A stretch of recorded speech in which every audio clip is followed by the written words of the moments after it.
I was wondering, is this the studio of ongoing things? It is. And how long has this been going on?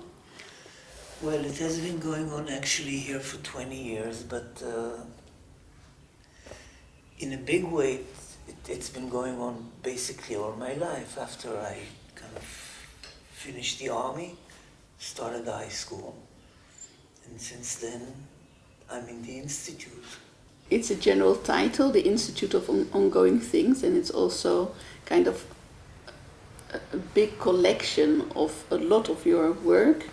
And you also say that you define yourself in a way through this collecting of all your different works. And does that have a kind of mirror with what we do in the Jewish Historical Museum? I think, in a way, of course it has a mirror. I think it's that.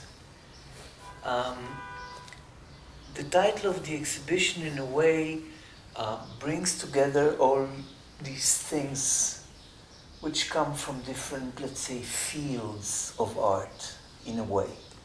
You say, wow, he's video and he's doing this and he's doing this and then drawing, and what is this thing with blood, or what is, So there's like this array of matter, but then it's also the real way that I work.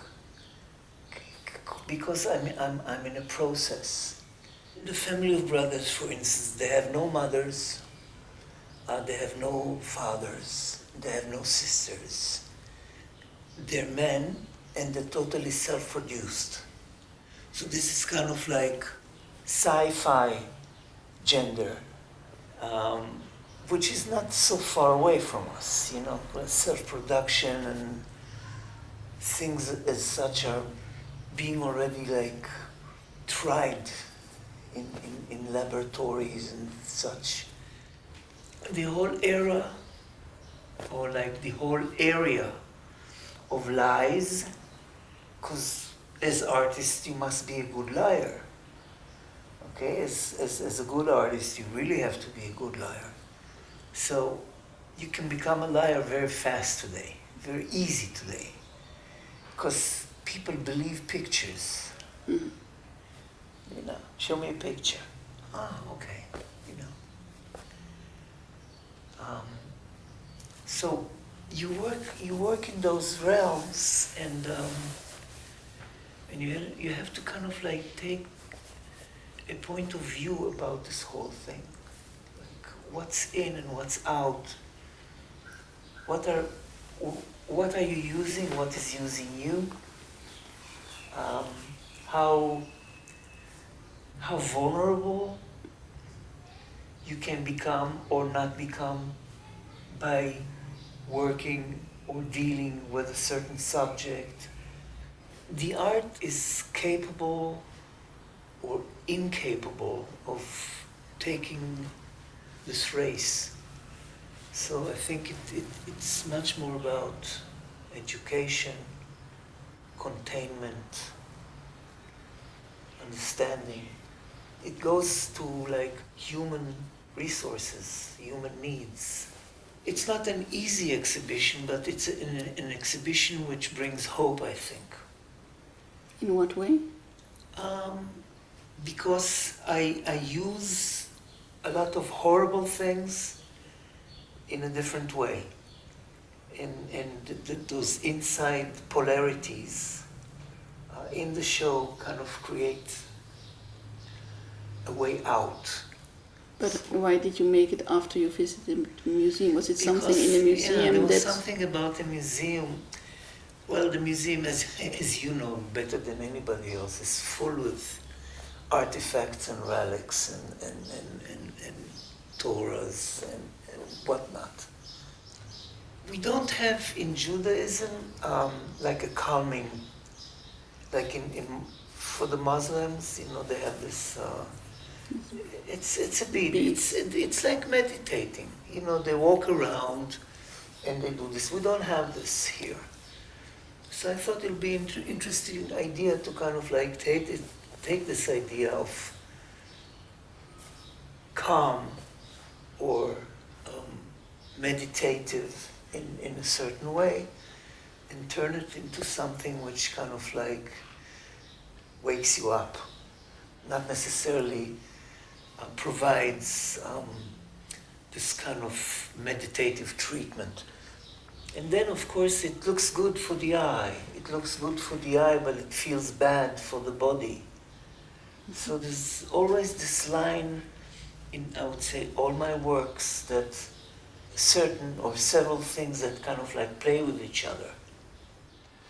That rituals become realities.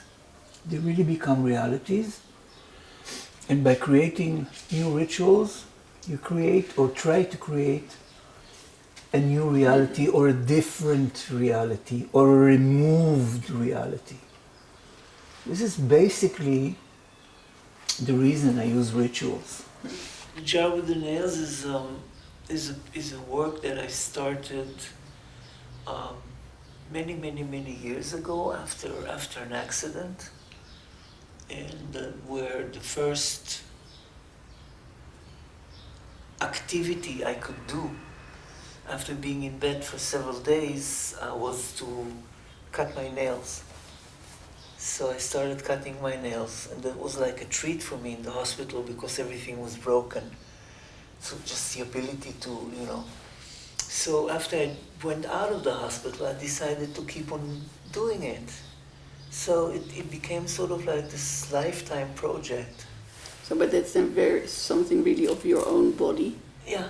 And if you think of what is it married to, if you think more of the society at large, or an object that is more about national trauma or about society, that you have this kind of echo? I think it's both.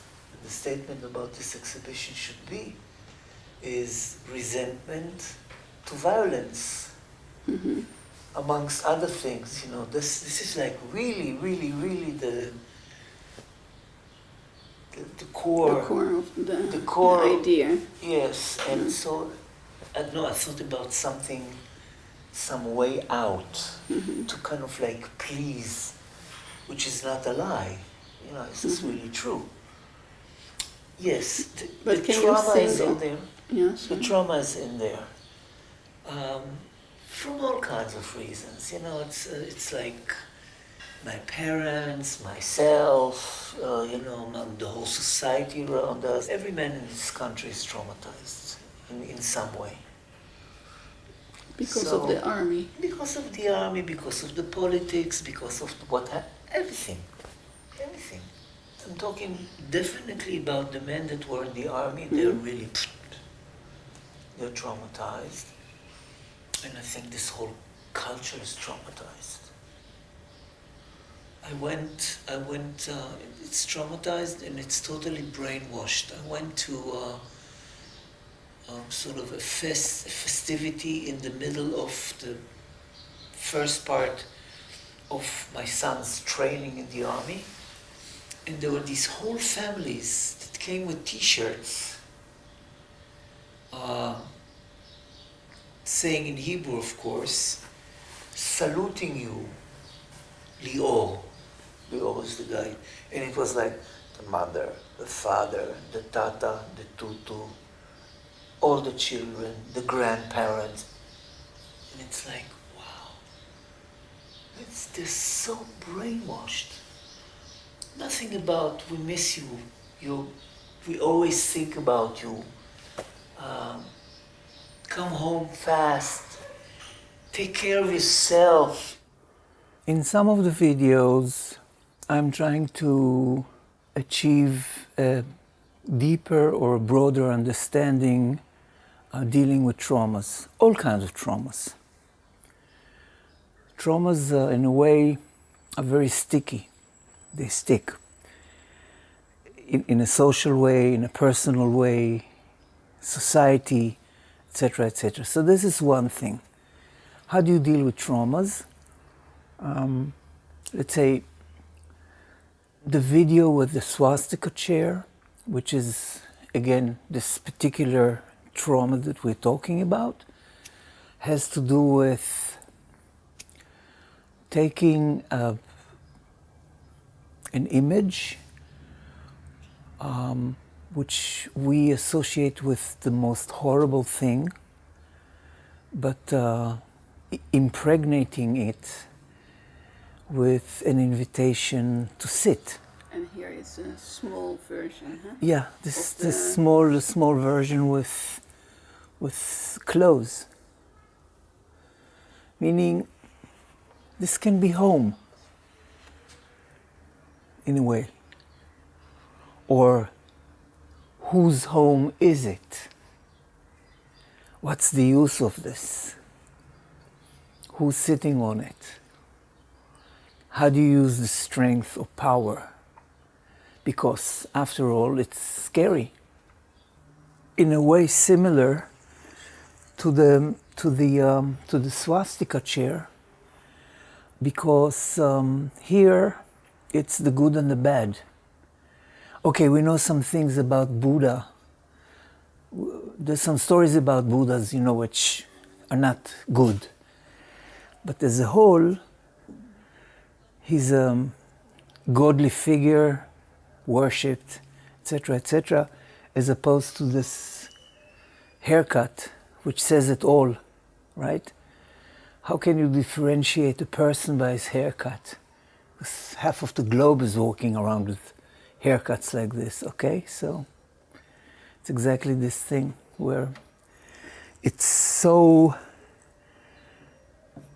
much opposing to each other, almost to the point where it's a bit dangerous. Because in art, you're not supposed to say what's good and what's bad. We're not judges. We don't work in courts, but we can point out things as opposed to saying good or bad, and ask questions. Who are we and what are we doing here? Very broad questions. Who are we and what are we doing here? Not in a bad sense or a good sense. Question of new places, questions of new societies, questions of upcoming changes, So this is it. I think it's when it comes to this, it's trying to figure out who we are. And what are we doing with this here?